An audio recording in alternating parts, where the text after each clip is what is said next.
Je cède maintenant la parole à Madame la députée de Joliette.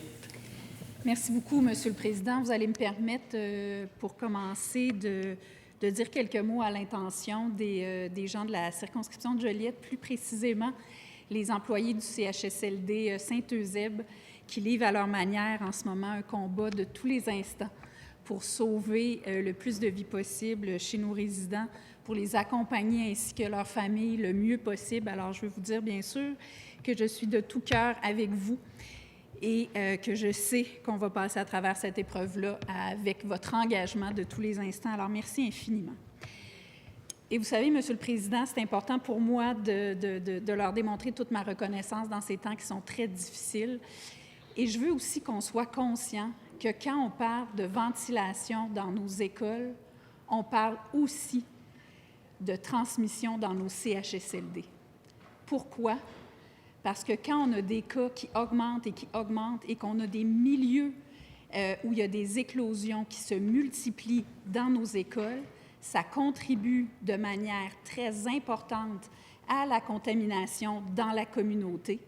Et cette contamination-là dans la communauté contribue ensuite à aller contaminer les personnes qui sont les plus vulnérables dans nos CHSLD, dans nos résidences de personnes âgées. Alors, tout ça est intrinsèquement lié. Il ne faut jamais l'oublier que quand on parle de nos écoles, c'est fondamental parce qu'on peut se dire, oui, mais les élèves qui sont touchés, c'est pas si grave, ils sont jeunes, on l'entend constamment. Premièrement, il y en a qui vont avoir des séquelles importantes. On n'a pas encore tous les détails de ça. Mais surtout, ces élèves-là, si on baisse la garde et qu'il y en a de plus en plus, comme c'est le cas et je vais y revenir, bien, ce qu'on fait, c'est qu'on augmente la contagion, qu'on augmente la contamination communautaire et en retour, on augmente le nombre de personnes vulnérables qui vont être affectées et qui risquent d'en décéder et qui risquent de vivre des moments très difficiles comme ce qu'on vit dans ma circonscription en ce moment. Donc, je peux vous dire que tout ça, c'est très concret et c'est très réel quand on est dans une circonscription où en ce moment, le taux est d'environ 700 par 100 000 habitants. On ne lésine pas et on espérait que le gouvernement ne lésine pas sur les efforts dans les écoles. Alors, pourquoi ce n'est pas une vue de l'esprit, tout ça, et pourquoi aujourd'hui cette motion-là, elle est si importante et qu'on s'y joint et qu'on va bien sûr l'appuyer avec beaucoup d'enthousiasme? C'est parce qu'en ce moment, la situation dans les écoles, elle n'est pas sous contrôle. Elle est en augmentation. Et j'entends l'argument du gouvernement, et moi aussi, je me réjouis qu'il y ait beaucoup de classes, qu'il y ait une forte majorité de classes qui soient toujours ouvertes. On dit entre 97 et 98 %. Oui, c'est vraiment une donnée qui est encourageante, mais le fait est que le nombre de cas, lui, il est à la hausse. Donc, le 1er octobre, on avait 1130 élèves qui étaient infectés dans les écoles. Et le 6 novembre, alors qu'on a passé le défi 28 jours, alors qu'on a commencé à renouveler la période du défi, bien, on est rendu à presque 2 fois plus, 2014 cas. Et pour ce qui est du personnel scolaire, ça a triplé pendant cette période-là, de 211 à 646. Ça fait que, oui, c'est réjouissant qu'il n'y ait pas trop de classes qui soient fermées, mais ça ne peut pas être la seule donnée qu'on regarde. Il faut regarder le nombre de cas et l'augmentation de ce nombre de cas-là dans nos écoles au Québec, qui est une donnée extrêmement significative. Ça veut dire qu'au lieu de se stabiliser, la situation dans nos écoles, elle est en augmentation. Et ça, malgré le fait qu'on a augmenté la sévérité des mesures, que le port du masque maintenant se fait pendant les heures de classe. Donc, notre responsabilité à nous ici, est-ce que c'est de se croiser les bras puis de dire, bien, coudonc, dans un mois, ça sera 4 000.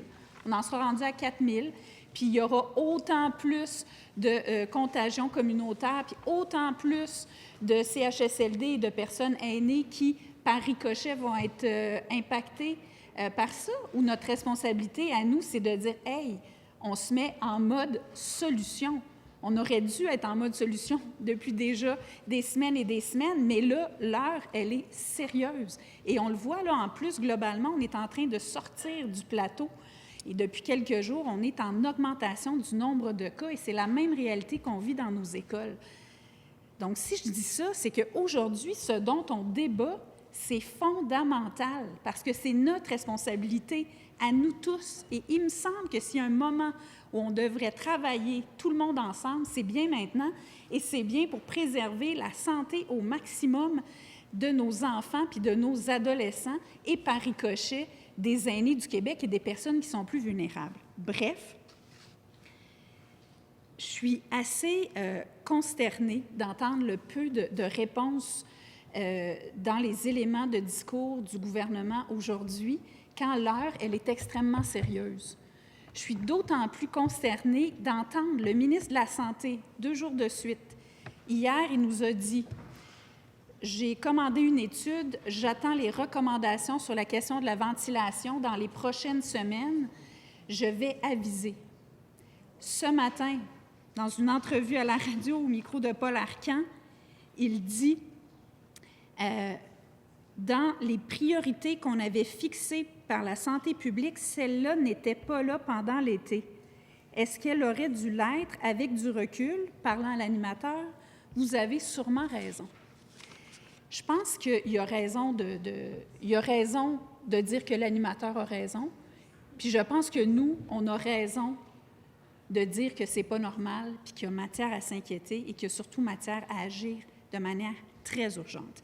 Et c'est pas compliqué, c'est parce qu'il va falloir avoir des moyens comme ceux qui sont proposés dans la motion de mon collègue de Gouin.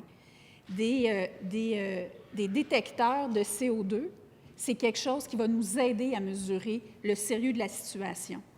Parce que tout le monde n'est pas expert. J'entendais le ministre dire, vous savez, c'est pas compliqué, là, on le sait, dans telle classe, c'est plus difficile, dans tel local, là, c'est peut-être correct. Il est très chanceux, je ne sais pas si lui, il a cette science infuse-là, s'il pense que tous les enseignants, tous les concierges ont cette science infuse-là, mais non, on ne sait pas exactement c'est quoi la hauteur des problèmes dans chacune de nos écoles au Québec. Et donc, dans ce temps-là, il faut prévenir. Les 2 mesures qui sont là, soit les détecteurs de CO2 et les ventilateurs, c'est-à-dire les purificateurs d'air portatifs ou mobiles, ce sont 2 mesures qui vont nous aider à réduire la contamination et le nombre de cas. Et vous savez, c'est aussi une question de confort de nos élèves parce que les parents qui reçoivent en ce moment des lettres qui disent de prévoir des survêtements puis de prévoir des couches supplémentaires parce qu'il va falloir ouvrir les fenêtres, bien, ils sont un peu inquiets parce qu'ils ne sont pas sûrs que ça va être des conditions d'apprentissage optimales. Déjà que les défis sont énormes pour les enfants après des mois de non-fréquentation scolaire, de devoir être en classe avec ton manteau puis ton foulard parce qu'il faut ouvrir la fenêtre 15-20 minutes par heure quand il fait moins 15, moins 20 dehors. Et l'autre élément que je veux soumettre, parce qu'on est en mode proposition, c'est cette idée qu'on débat depuis le mois de mai d'avoir des demi-classes alternées en fréquentation présentielle et virtuelle plutôt que des classes complètes un jour sur 2. Écoutez, c'est pas compliqué. Il y a une demi-classe qui est dans la classe, puis une autre demi-classe qui est chez elle et qui suit à distance virtuellement. Mais ce que ça nous permet, c'est le même objectif. On a moitié moins d'élèves dans l'école, mais en plus, on a moitié moins d'élèves dans les classes. Et ça, surtout quand on a des problèmes de ventilation, il me semble que ça devrait être une priorité, surtout quand l'OMS le répète, l'INSPQ l'a recommandé. Alors, si le gouvernement dit qu'il suit la science, il y a 2 raisons, il y a 2 occasions de le faire aujourd'hui, la motion et les demi-classes. Merci, Monsieur le Président. Et Madame la députée de Joliette.